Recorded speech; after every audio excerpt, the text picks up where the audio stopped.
Hola, ¿qué tal a todos? Hoy les voy a hablar respecto a lo que es la imaginación y el poder de la mente, que es algo con lo que yo trabajo. Yo trabajo con el poder de la mente, con esa capacidad que tiene la mente de crear algo y de creerlo, que es lo más importante. Y de la misma forma en la que la mente aprende una conducta, aprende un pensamiento, también lo puede desaprender. Si nosotros nos programamos o nos programaron desde niños, también la misma mente lo puede desprogramar. Entonces, ese poder de la mente es el que yo utilizo en las terapias de hipnosis para poder resolver algo, para poder sanar algo, para poder cambiar una conducta, para cambiar un pensamiento. Entonces, para entender esto es importante saber lo que es la imaginación. Y la imaginación es esa capacidad que tenemos para formar imágenes mentales. Esta cualidad que nosotros tenemos juega un papel importante en la construcción de nuestra realidad, en la elaboración de los pensamientos, los recuerdos, incluso los sueños. Nuestra inteligencia depende mucho de ella y también nuestra creatividad.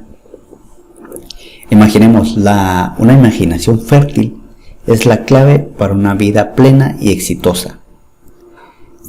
Pero también una imaginación va a depender mucho de la polaridad que tengamos con la imaginación. O sea, va a depender mucho del aprendizaje que adquirimos desde niños. Y hay varios ejemplos. Por ejemplo, un niño, vamos a poner ejemplo, me gusta poner el ejemplo de los niños porque es en ese momento cuando se instalan muchos de los programas. Un niño no percibe las cosas como un adulto, con esa capacidad que tenemos de razonar. Hablamos en otros videos, les hablé, lo pueden buscar, es el video del factor crítico de la mente, que es ese vigilante de la mente, como también se le llama. Y ese factor crítico, ese vigilante, se forma a partir de los 6 años de edad en adelante. Entonces, imaginemos todo lo que entra antes de que ese vigilante esté. Pasa sin filtro a la mente. Pasa sin filtro. Ahora a un adulto yo le digo, bueno, en este momento todo el dinero que ganes me lo vas a dar a mí, me lo vas a transferir a mi cuenta. Obviamente ese vigilante, ese factor crítico va a decir, esto es absurdo, no voy a hacer eso. Imaginemos que ese guardián no está. Todo va pasando filtrado a la mente. Entonces, desde antes que ese vigilante está en la puerta de la mente, vamos a decir, en la puerta del inconsciente, todo lo que pasó va pasando directo, se va instalando directo.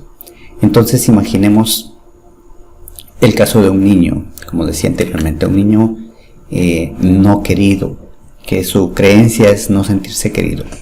Y esos son muchos casos de terapias, ¿eh?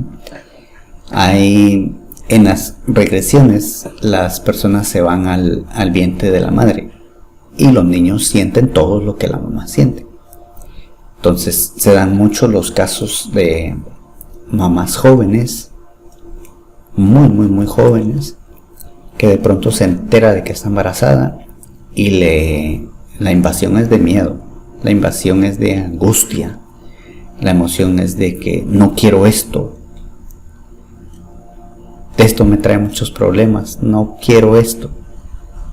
Entonces, esa información la recibe el niño. Y el niño dice, no soy querido. Todo este sufrimiento es causado por mí. Esa es la interpretación del niño. Mientras que, si vemos la realidad, pues, obviamente, todo el contexto es una mamá preocupada que pensando en cómo le va a decir a sus papás, pensando en cómo le va a decir a su novio o como sea, ¿no? Entonces hay muchos factores que hacen, aunque la mamá después pues sea muy cariñosa y quiera mucho al bebé. Entonces, pero en la mente del niño se instala ese no soy querido. Y esto se da mucho en personas que ya de adultos tienen familia, tienen esposo o esposa y tienen una familia muy unida, ¿no? Muy querida. Pero él en el interior se siente que no es querido. Ojo, se siente, no es que no sea querido. Entonces, eso es muy importante. Otra cosa que también es importante, imaginemos que la vida es un ciclo repetitivo, ¿no? Imaginemos que alguien crece en una etapa de carencia económica. Esto no significa que esa carencia sea para toda la vida, o sea, simplemente son momentos. Imaginemos que en casa se dicen cosas como no hay que gastar tanto, porque no tenemos comida, porque esto, porque el otro, porque solo tenemos esto para comer y hoy no tenemos nada que comer y cosas de esas. Entonces esos pensamientos se van instalando, se van filtrando sin ningún tipo de filtro. No existe ese guardián todavía. Entonces esa persona ya de adulto crece con pensamientos de carencia. A lo mejor es una persona avara, a lo mejor es una persona que no da, simplemente acumula, porque su pensamiento fue de carencia. O a lo mejor pueden haber muchas variantes, ¿no? Entonces esas son las cosas. O por ejemplo un escenario, pues un niño en esta época que tuvimos del bichito, esta época en la que pues había mucho miedo en el ambiente, la economía se estaba cayendo, había mucho miedo, mucho riesgo por la salud, mucho riesgo por ese miedo a la muerte. O sea, despertó muchas cosas esta época. Entonces imaginemos un niño que sin ese filtro está pasando por este tiempo.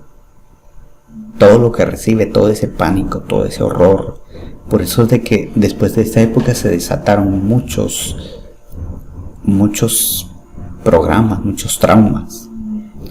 Porque nos enfrentamos, o la mayoría de las personas se enfrentaron a algo a lo que más se le teme, que es el miedo a la muerte.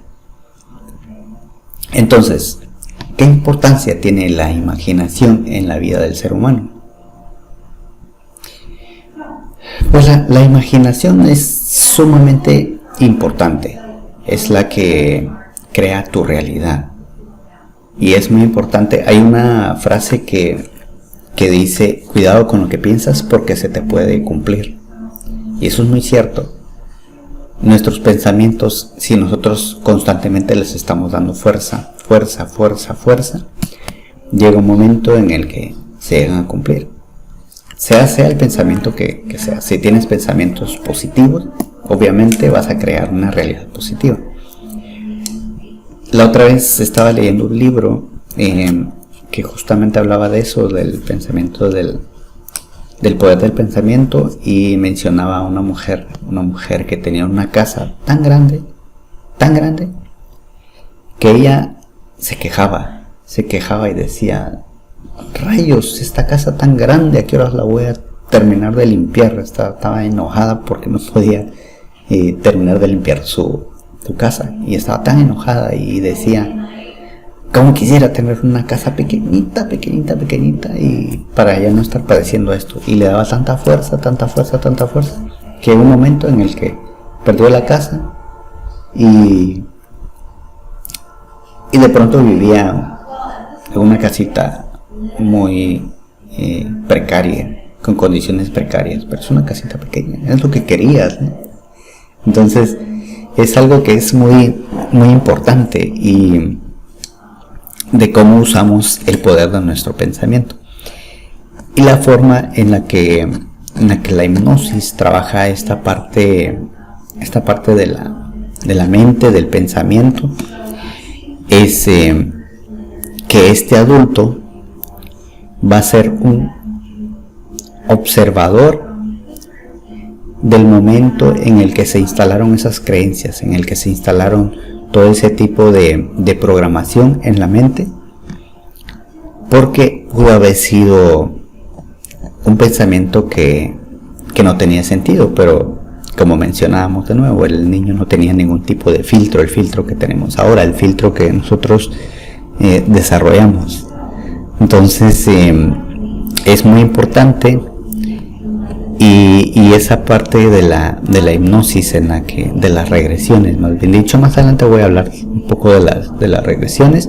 Esto es un poco de información de todos estos videos, para que